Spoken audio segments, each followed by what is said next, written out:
Hello, हम रमान उपमा अहाँ सब गोटा के प्रणाम आ स्वागत करै छी। एक श्री विवाह के गीत सुना रहल छी। जँ नीक लागे तऽ लाइक शेयर कमेंट जरूर करब और चैनल के सब्सक्राइब कऽ लेब। कतेक तपस्या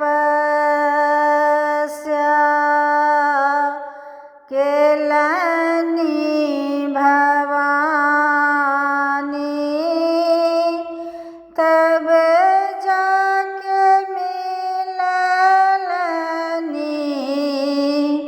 शिव मसानी। कतेक तपस्या केलनि भवानी,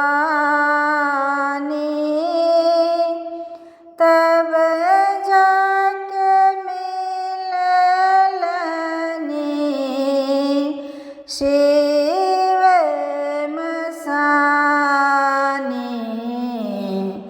जनम जनम नहीं सात जनम लय, जनम जनम नहीं सात जनम लय।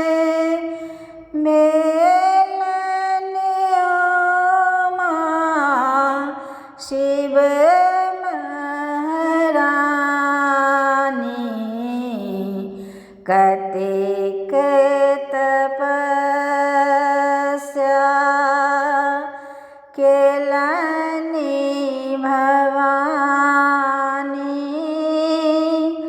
तब जाके मिललनि शिव मसानी।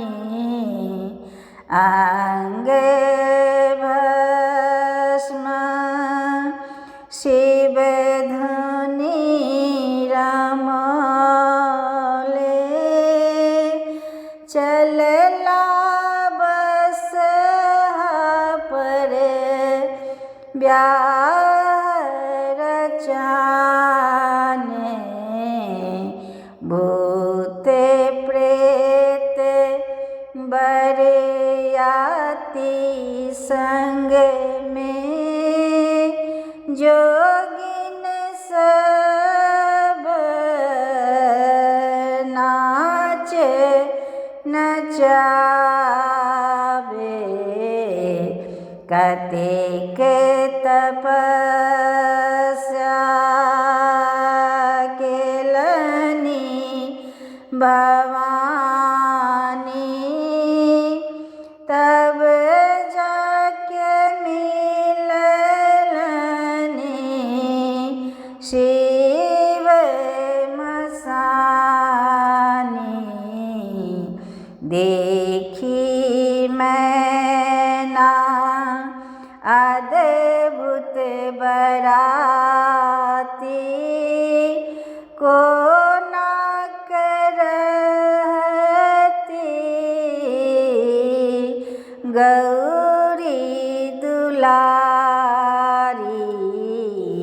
देखी मैना अद्भुत बराती, कोना करती गौरी दुलारी। कथिन नारद सुनु हे मैना, इच्छति शिव